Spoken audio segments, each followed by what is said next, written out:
রাধে গোবিন্দ। সেই ক্রেতার কথা শুনে সে পুনরায় আরেকটা বলি শিখলো, রাধে গোবিন্দ রাধে গোবিন্দ। কিছুদিন করলো মা রাধে গোবিন্দ।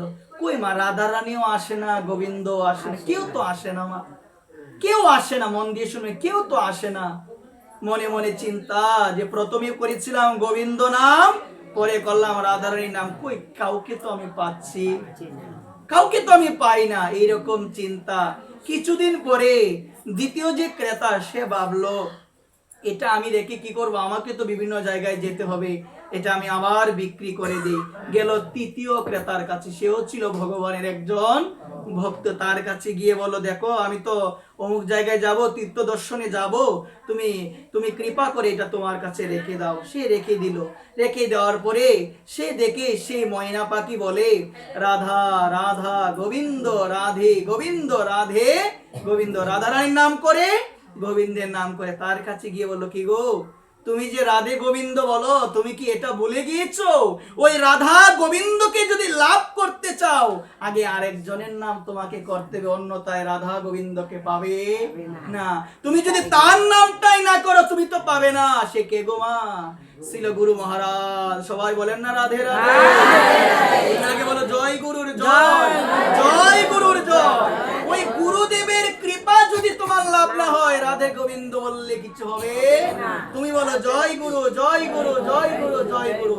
যেদিন গুরুদেবের কৃপা হয়ে যাবে, যস্যা প্রসাদত ভগবত প্রসাদ, যস্যা প্রসাদন্ন ন গুত গুত হপি দেয়াং স্তুবাং তস্য ন যশস্বী ছন্দং বন্দে গুরু শ্রী চরণারবিন্দম।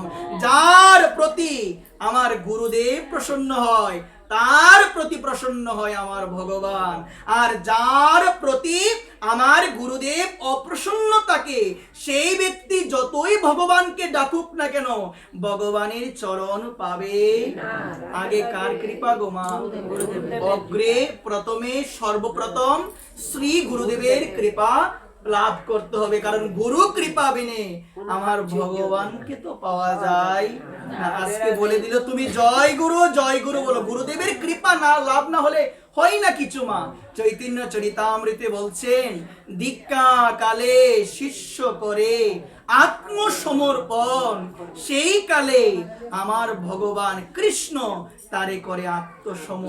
যখন শ্রী গুরুদেবের কাছে যায়, গুরুদেব কৃপা করে করুণা করে আমার মতো অধমকে আপনার চরণে ঠাই দিন। আমরা বর্তমান সময়ে আমরা গুরুদেবের মহিমা অনেকই আছি, ভজন পথে চলে এসেছি, কিন্তু গুরুদেব আসলে কে গো মা, এটাই আমরা জানি না।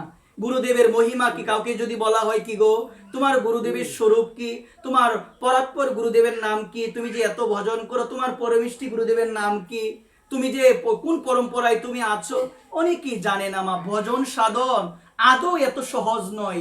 গুরু তত্ত্ব যদি ভালোভাবে নাই জানতে পারো, ঘরে বসে থেকে সেবা দাও, যাই করো, যদি গুরুদেবের কৃপা লাভ না হয়, যদি ভক্তগণের কৃপা লাভ না হয়, যদি ভক্তগণকে পরশ নাই করতে পারলাম, মন দিয়ে শুনেন, কৃষ্ণ নামে আমার মতো পাপীর দুই নয়নে কোনোদিন জল আসবে না।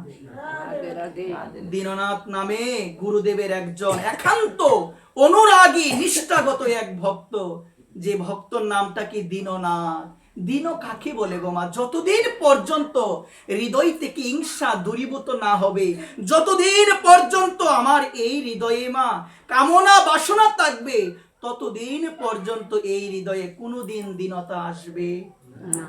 এখন তো বর্তমান সময়ে কত অহংকার আমাদের ভিতরে, টাকার অহংকার, বিভিন্ন রূপের অহংকার, ঘরবাড়ির অহংকার। এই যে এই অহংকার গুলো মা যদি হৃদয়ে থাকে, কোনোদিন কৃষ্ণকে লাভ হবে না। ওই জন্য মহাজন বলছেন মা, অহংকার শূন্য হয়ে লহ কৃষ্ণ নাম, কৃষ্ণ মাতা কৃষ্ণ পিতা কৃষ্ণই ধন প্রাণ। অহংকার থেকে মুক্ত হতে হবে। নাম শুধু মুখে বললে হয় না তো, আগে নাম পরে নাম, আগে নাম পরে নাম। আগে তোমাকে নামতে হবে। কোথা থেকে নামতে হবে? অহংকারের যে আসনে বসে আছো না, এই অহংকারের আসন থেকে ভক্তদের চরণ দোলায় গড়াগড়ি দাও, পরে নাম করো, অন্যথায় কাজ হবে না। যদি বসে বসে থাকো নিজের হৃদয়ে অহংকারকে গেঁথে রেখে, নিজের হৃদয়ে যদি বসে থাকো মনে মনে অহংকার ভাব, কাকে কি বলবে তোমার মধ্যে এহেন চিন্তা না, টাস করে একটা কথা বলে দাও, একবার ভাবো না। কিন্তু এই ভাবনা তাকে, আরে আমার এত কিছু, আমাকে কেউ কিছু করতে পারবে না। তুমি কি ভুলে গিয়েছো তোমার থেকেও বড় শক্তিশালী হলো সময়? আমরা ভুলে যাই মা, আমরা ভুলে যাই এটা। আমরা দেখি না কত বড় রাজা বাদশাহ, কত বড় বড় টাকার মালিক, কত কিছুর মালিক ছিল, আজকে তাদের কিচ্ছু নাই। আজকে তারা এই শ্মশানের মধ্যে তারা শুয়ে আছে, কিচ্ছু নাই। আপনি এত অহংকার কোথা থেকে করেন? আমাদের জ্ঞান মায়ার দ্বারা প্রভাবিত হয়, আমরা ভুলে গিয়েছি এই জগতে এসেছিলাম কালী হাতে। জগৎ থেকে যখন বিদায় নিব তখন যাব কালী হাতে, কিচ্ছু যাবে না। যাবে শুধু শেষের দিনের একমাত্র সঙ্গী হলো শ্রী গুরুদেব এবং মধুমাকা কৃষ্ণ নাম।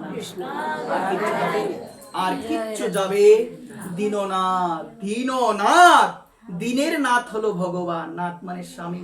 যে ব্যক্তি হৃদয়ে দীনতা এসেছে, কারো দোষ দেখে না, অদোষ দোষী। সাধুর সব থেকে কঠিন গুণ, সাধু কোন ব্যক্তির মধ্যে দোষ দেখবে। বর্তমান সময় এটা আমাদের হয়েছে কি? আওয়াজ নাই দিয়ে হয়েছে কি? আমরা তো দোষ দেখি মা, সাধু হয়ে সাধুর দোষ দেখতে। গোস্বামী তুলসীদাস খুব সুন্দরভাবে বলছেন, বর্তমানে এক সাধু আরেক সাধুর দোষ দেখার জন্য আমরা কিছু আছি উদ্গ্রীব হয়ে থাকি। গোস্বামী তুলসীদাস তার রামচরিত মানুষের মধ্যে তিনি খুব সুন্দরভাবে উদাহরণ দিয়েছেন যে সাধু হয়ে সাধুর দোষ দেখতে নাই। ভাগবত আছে, সন্ত হৃদয়, সাধুর হৃদয় নবনীত কোমল, তাদের হৃদয়টা কোমল থাকবে, কোন জীবের প্রতি তাদের হৃদয়ে হিংসা থাকবে না। বৃন্দাবনের বিভূতি পরম পূজ্যপা দীনতার কোনি প্রিয়াকুঞ্জের মহান সন্ত পরম পূজ্য বাবাজি মহারাজ শ্রী শ্রী 108 বিনোদ বিহারী দাস বাবাজি মহারাজ, উনি তার একটা বাণীতে বলেছেন, মন দিয়ে শুনবেন, এই ভগবানের সৃষ্ট কোন জীবের প্রতি যদি বিন্দু পরিমাণ কোন দেশ এখানে তাকে হৃদয়ে, বিন্দু পরিমাণ কোন হিংসা যদি এই হৃদয়ে থাকে, তুমি কোনোদিন বৈষ্ণব হতে পারবে না। একবার হিংসাকে দূরে সরাতে হবে। যারা সাধু হয়, যারা ভক্ত হয় না মা, তাদের হৃদয়ে শত্রু ভাব নাই। কারণ ভাগবতী তো বলছেন, তিতি কব কারুণিকা সুহৃদ সর্বদেহিনম অজাত শত্রুব শান্তা সাধব সাধুভূষণম। সাধুর হৃদয় কেমন হয় গো মা? সাধুর হৃদয় হবে শান্ত, সাধুর হৃদয় হবে নবনীত কোমল। এত কোমল হবে যে কোনো জীবের প্রতি হিংসা থাকবে না, এতটাই কোমল হবে কোনো জীবের প্রতি দেশ থাকবে না, শুধু থাকবে প্রীতি, শুধু থাকবে ভালোবাসা। কেন ভালোবাসা থাকবে? শাস্ত্র বলছেন প্রত্যেকটা জীবের মধ্যে ভগবান আছে। আমার মহাপ্রভু বলে গিয়েছেন মা, প্রত্যেক জীবের অন্তরে কি আছেন গো মা? ভগবান আছে। গীতায়ও বলছেন, ঈশ্বর সর্বভূতানাম হৃদ্দেশে অর্জুন তৃষ্ঠতি ব্রাহ্ময়ান সর্বভূতানি যন্তরুরানি মায়া। গীতায় বলছে মা, মন দিয়ে শুনবেন, গীতায় বলছেন আমার ভগবান প্রত্যেকটা জীবের কোথায় আছে গো? সবাই বলেন হৃদয়ে আছে। এই হৃদয়টাকে ভক্ত সঙ্গ করতে করতে শ্রী গুরুদেবের কৃপাতে এই হৃদয়ে দীনভাব আসবে। দীনতা কেমন জানো মা? দীনতা হলো আমার মতো অদম জগতে আর কেউ নাই। শুধু মুখে বললে তো হয় না। যদি মুখে বলো আমার মতো কাঙ্গাল আর কেউ নাই, মনে মনে যদি ধরে রাখো আমার ঘর, আমার বাড়ি, আমার টাকা, আমার পয়সা, তোমাকে কাঙ্গাল কে বলেছে গো মা? কারণ ওই কাঙ্গালের ঠাকুরকে যদি পেতে চাও, হৃদয়টাকে কাঙ্গাল করতে হবে, হৃদয়টাকে কাঙ্গাল করতে হবে। হৃদয়ে যেন কোনো ধরনের গরলতা অহংকার না থাকে। কারণ কি বলছে জানো? গাও গাও পুন গৌরাঙ্গের গুণ সরলা করিও মন। বলছে সরল মনটাকে সরল করে গৌরাঙ্গ মহাপ্রভুর নাম করতে হবে। মনে যদি কুটিনাটি থাকে, মনে যদি হিংসা থাকে, ক্রিয়া হবে না মা, ক্রিয়া কখনো হবে না। এই কারণে দোষ ত্যাগ করতে হবে, গুণ দেখতে হবে। ভক্তির লক্ষণ, ভক্ত গুণ দেখবে, দোষ দেখবে না মা, দোষ দেখবে না মা। মন দিয়ে শুনবেন, সাধুকে তুলনা করেছেন এই গোস্বামী তুলসীদাস তার রামচরিত মানসে। তিনি বলছেন মা, মন দিয়ে শুনবেন মা, যিনি সাধু হবে কাপাস তুলোর মতো। তুলো কেমন হয় গো মা? শুভ্র হয় না? শুভ্র মানে সাদা, সাদা হয় না? সাধুর হৃদয়টা কালা হবে না সাধু হবে? কি হবে বলেন? সাধুর হৃদয়টা কেমন হবে? নবনীত কোমল সাদা হবে মা। এই যে তুলো দিয়ে সুতো প্রস্তুত করা হয়, সুতো বানানোর পরে সেটাকে সূচের মধ্যে মানে সুয়ের ছিদ্রতে প্রবেশ করানো হয় না মা? হয় কি না মা? হয় মা।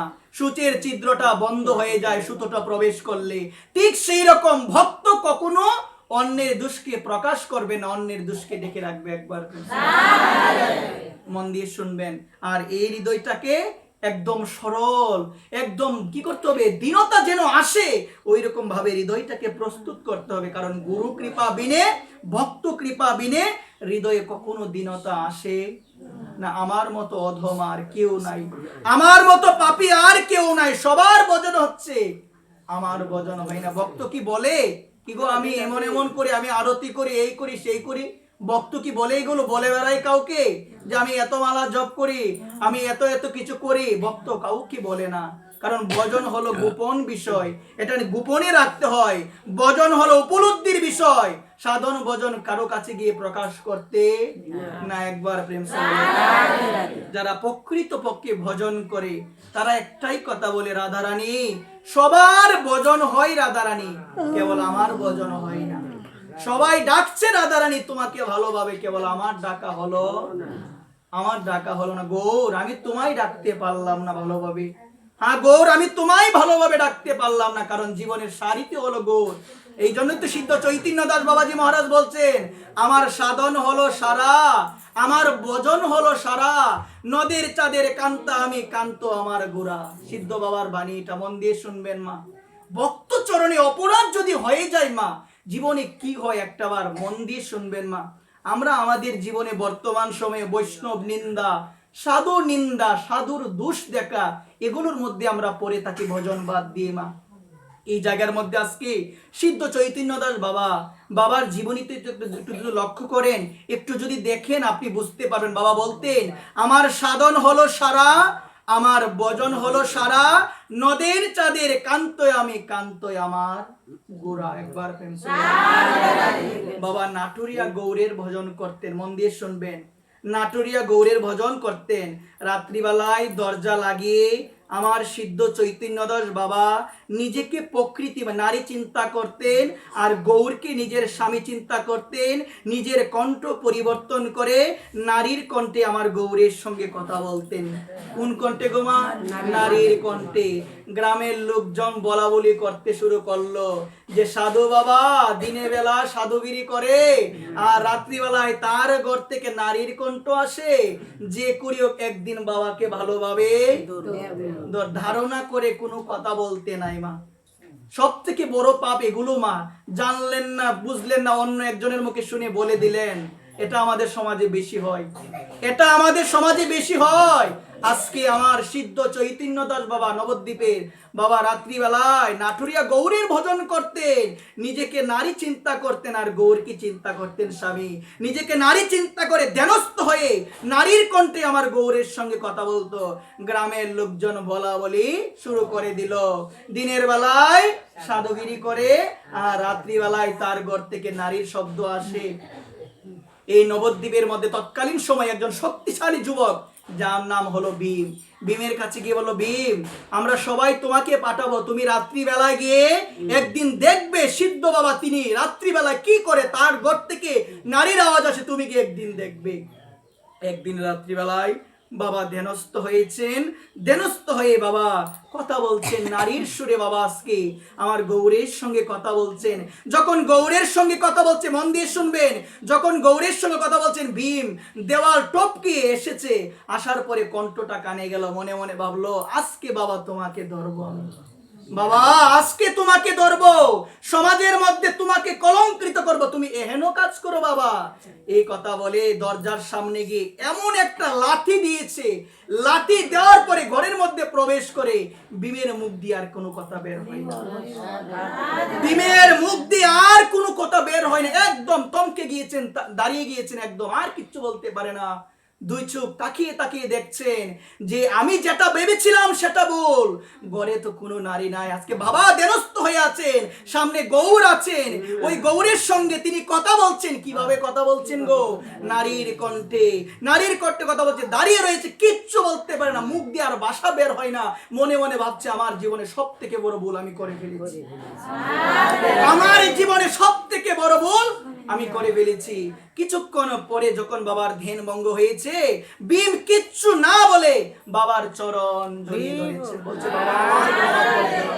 বাবা আমায় ক্ষমা করে দাও, আমার ভুল হয়ে গিয়েছে। বাবা কি অভিশাপ দিবে? মন দিয়ে শুনেন, বাবা কি অভিশাপ দিবে? মন দিয়ে শুনবেন, সাধু কখনো কাউকে অভিশাপ দেয় না, জেনে যান।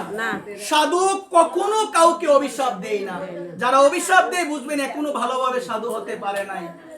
সাধুর হৃদয় নবনীত কোমল, সাধুর যে খারাপ করে সাধু তারও ভালো চায়। সাধু বলে রাধারানীকে, রাধারানী তুমি সবার মঙ্গল করো, রাধারানী তুমি সবাইকে সুবুদ্ধি দাও, সবাইকে সুবুদ্ধি দাও। কারণ বলছেন কি, কুবুদ্ধি চারিয়া করো শ্রবণ কীর্তন, অচিরাত পাবে তুমি কৃষ্ণ প্রেমদন। কুবুদ্ধি চাটতে হবে আগে। সংসারে যে কুবুদ্ধি গুলো আছে এগুলো চাটতে হবে। এই কুবুদ্ধির মাধ্যমে জগতে সাময়িকভাবে প্রতিষ্ঠা হয়, কিন্তু শেষের দিনে গিয়ে টকতে হবে তোমাকে। এখানে বলছেন কুবুদ্ধি চারিয়া করো শ্রবণ কীর্তন, অচিরাত পাবে তুমি কৃষ্ণ প্রেমদন, অচিরাত পাবে তুমি কৃষ্ণ প্রেমদন। বাবার চরণে লুটিয়ে পড়ে বলছে, বাবা ভুল হয়ে গিয়েছে, আমায় ক্ষমা করে দাও। বাবাকে অভিশাপ দিবে মা? কখনো দিবে না। মন দিয়ে শোনো মা, জগন্নাথ দাস বাবা, সিদ্ধ গৌর কিশোর বাবার একটা কথা বলি, একটু ধ্যান দিয়ে শুনবেন। নবদ্বীপের আরেকজন বাবা ছিল সিদ্ধ গৌর কিশোর বাবা। অনেক বয়স হয়ে গিয়েছে মা, মন দিয়ে একটু জেনে যাও, অনেক বয়স হয়ে গিয়েছে মা।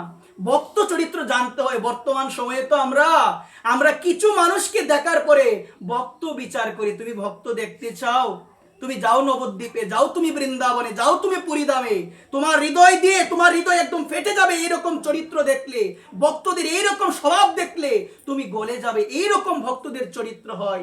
আজকে গৌর কিশোর বাবা অনেক বয়স হয়ে গিয়েছে, বাবা গিয়েছে নবদ্বীপে গঙ্গার ঘাটে স্নান করার জন্য। মন দিয়ে শুনবেন মা, যখন স্নান করতে গেল মা, তো স্নানের ঘাটে তো মহিলা আসে, অনেকই তো আসে না মা? আসে কিনা বলেন না? আসে মা। বাবা আজকে স্নান করেছে, স্বাভাবিকভাবে নদীর তীরে বাতাস থাকে না মা? অনেক সময় লুঙ্গি আদি পরতে গেলে, ধুতি পরতে গেলে বাতাস এইভাবে উড়ায় না মা? আজকে বাবা এত বয়স হয়েছে, গঙ্গার ঘাটে বাবা স্নান করতে গেলেন। স্নান করার পরে বাবা ভালোভাবে কপিনটা পরিধান করতে পারছে না বাতাসের জন্য। এইদিকে নবদ্বীপের মধ্যে একজন প্রভাবশালী ব্যক্তি ছিল। ব্যক্তি এসে দেখলো যে সিদ্ধ গৌর কিশোর বাবা তিনি পোশাক পরছে, পোশাকটা বাতাসে নাড়াচ্ছে, কপিনটা বাতাসে নাড়াচ্ছে, ভালোভাবে ধুতিটাও পরতেই পারছে না, বাতাসে নাড়াচ্ছে।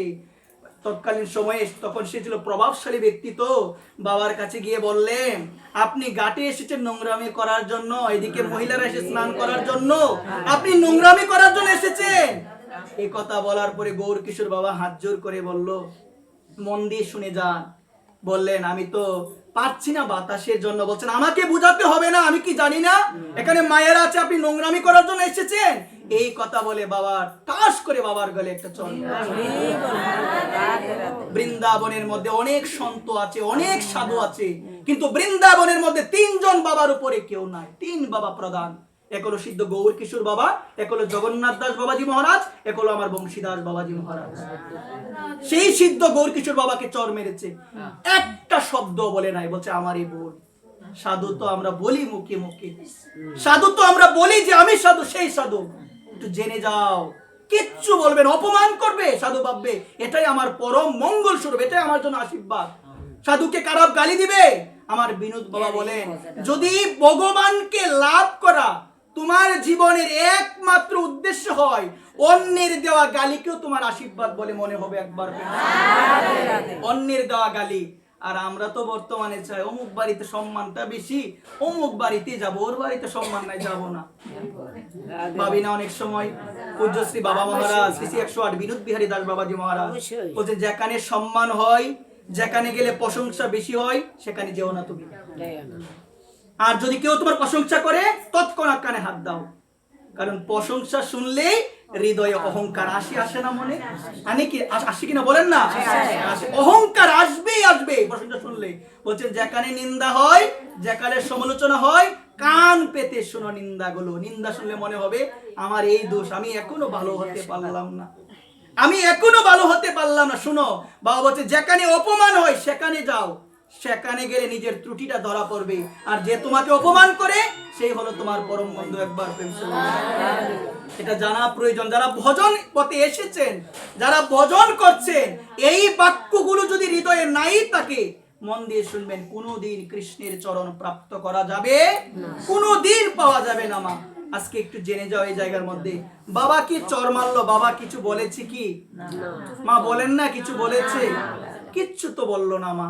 বাবা চলে গেল, বাবা তার কুটিরে চলে গেল। এইদিকে এই নবদ্বীপের তৎকালীন সময় প্রতাপশালী ব্যক্তি, অহংকারী ব্যক্তি বাসায় যাওয়ার পরে সে বিছানার মধ্যে শুয়ে গেছে, আর উঠতে পারে না। এত অসুখ কোথা থেকে চলে আসলো, আর উঠতে পারে না। হাত পা কাঁপছে, হাত পা অটোমেটিক কাঁপছে, হাত পা অটোমেটিক। গ্রামের লোকজন বলা বলি করলো, একটু আগেও তো দেখলাম ভালো সুন্দরভাবে হেঁটে ঘরে আসলো, একটু আগেও তো দেখলাম, কি এমন হলো? তাকে একজন জিজ্ঞাসা করলো, নবদ্বীপের এক বিজ্ঞ লোক জিজ্ঞাসা করলো, কি গো, একটু আগেও তো দেখলাম ভালো হেঁটেছো সুন্দরভাবে, এখন তোমার এমন অবস্থা কেন হলো? বলছেন আমার মনে হচ্ছে কি এমন অবস্থা হওয়ার পিছনে একটা কারণ আছে। বলো আমাকে কারণটা কি? বলছেন একটু আগে ঘাটে গিয়েছিলাম, আমার গৌর কিশোর বাবা এসেছে নদীতে অবগাহন করার জন্য, দেখলাম বাবার দুটিটা নড়ছে, আমি বুঝতে পারি নাই, অহংকারে মত্ত হইয়া, অহংকারে মত্ত হইয়া, গর্বে মত্ত হইয়া বাবার গালে একটা চড় মেরেছি। বাবা কি কিছু বলেছে তোমাকে? না, বাবা তো কিচ্ছু বলে না। বাবা বলছে আমারই ভুল, বাবা বলছে আমারই ভুল। এই কথা বলে বাবা চলে গিয়েছে। বলছে এই জন্যই তোমার আজকে এই অবস্থা, যতক্ষণ পর্যন্ত বাবা না আসবে তোমার এই দুর্দশা থেকে তুমি মুক্তি পাবে না। বাবার কাছে গেল, গ্রামের কিছু লোকজন বলছে, বাবা তোমাকে যে চর মেরেছিল তার এখন যাই যাই অবস্থা, আপনি কৃপা করে যান।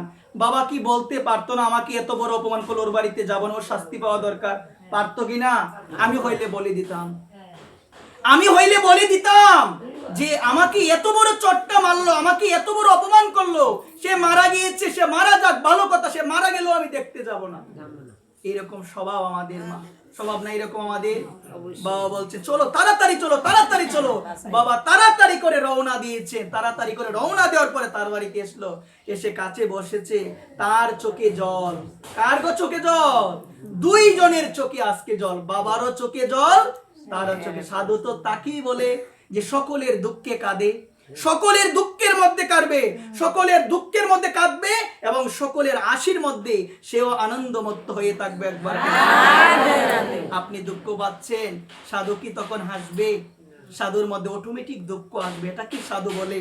আজকে বাবা বলছেন যে বাবা তোমার এত বড় সমস্যা হয়ে গেছে, বলছে বাবা আপনার চরণে আমার অপরাধ হয়ে গিয়েছে। বাবা তখন নিজের হাতটা তার মাথায় রাখলো, নবদ্বীপের প্রতাপশালী ব্যক্তি, হাত রেখে বলছেন রাধারানী তুমি তোমার অবুঝ ভক্তকে তুমি ভালো করে দাও, রাধারানী তুমি তোমার অবুঝ ভক্তকে তুমি ভালো করে দাও। যখনই বাবা তার হাতটা তার মাথার মধ্যে রেখেছে প্রতাপশালী ব্যক্তির, তৎক্ষণাৎ সে ভালো হয়ে গিয়েছে। বলেন না? বাবার চরণে পড়ে বলছে বাবা আমার ভুল হয়ে গেছে, আমাকে ক্ষমা করে দাও। যে সাধুর চরণে অপরাধ হবে, সেই সাধু যদি তোমাকে ক্ষমা না করে, সাক্ষাৎ গোলকের ভগবানও তোমাকে ক্ষমা করতে পারবে না। তোমারও হৃদয়ে সদা গোবিন্দ বিশ্রাম, গোবিন্দ বলি নম বৈষ্ণব পরাণ, তোমার স্থানে অপরাধে নাহিক এরান। বলে না, তোমার স্থানে যদি অপরাধ হয়ে যায়, এই অপরাধ থেকে মুক্তি পাওয়া যায় না। হরিস্থানে অপরাধে তারে হরিনাম, হরির চরণে অপরাধ হলে হরিনামই রক্ষা করবে।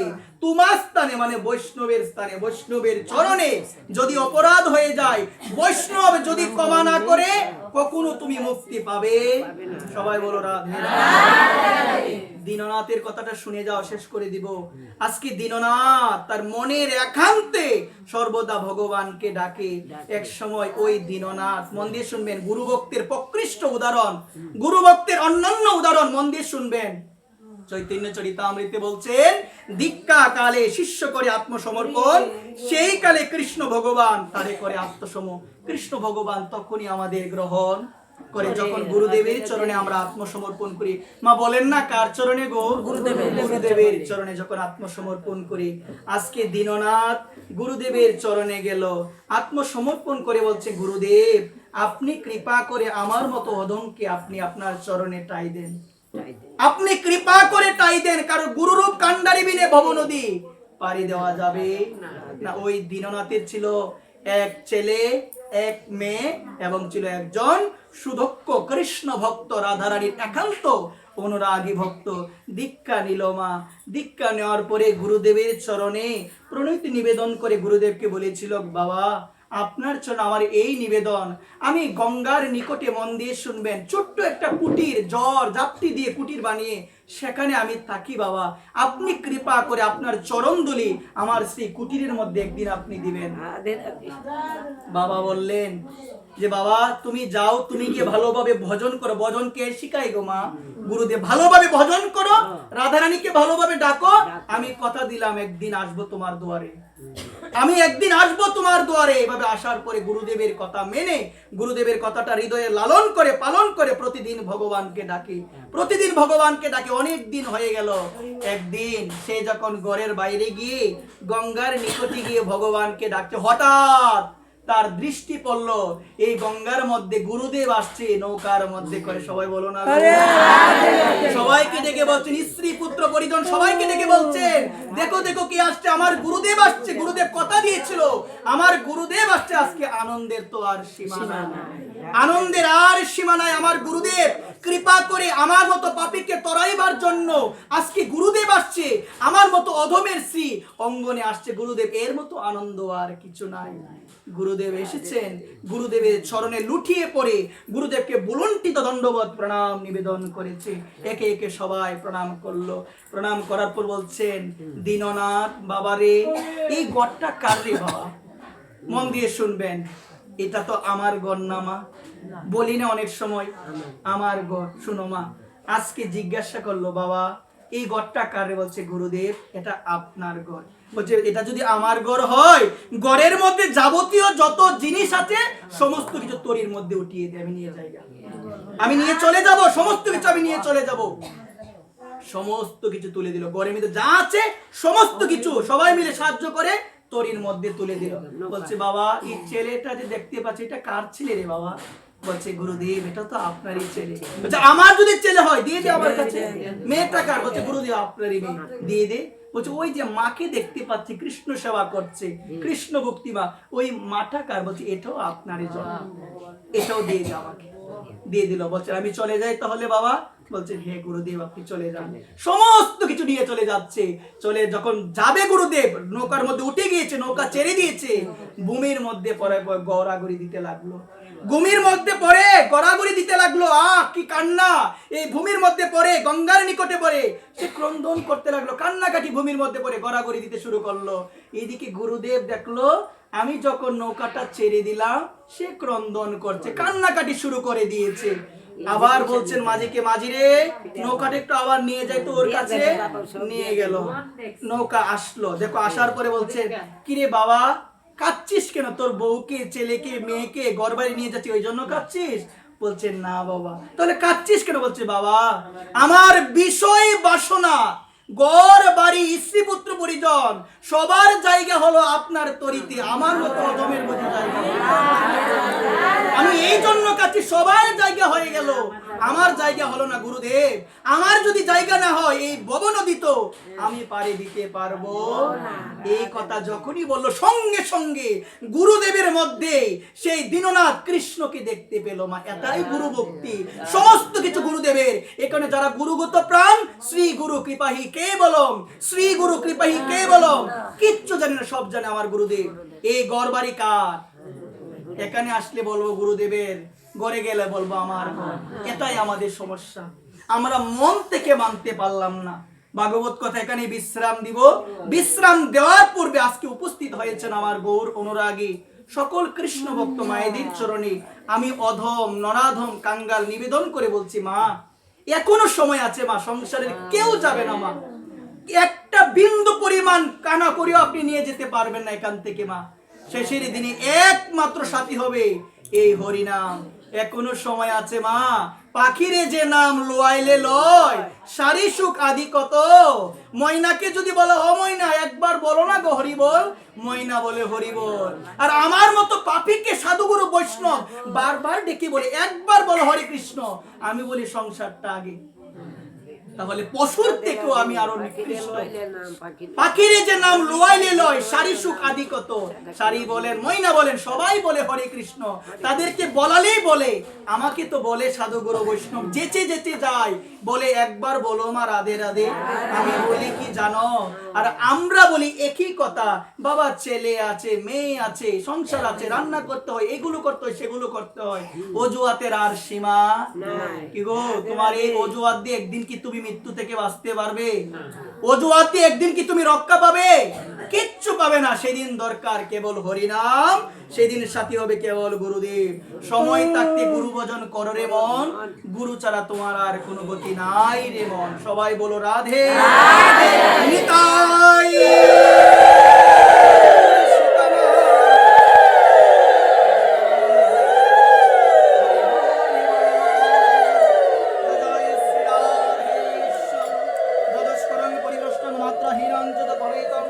পরিণাম ভবতু তৎসর্বং তৎ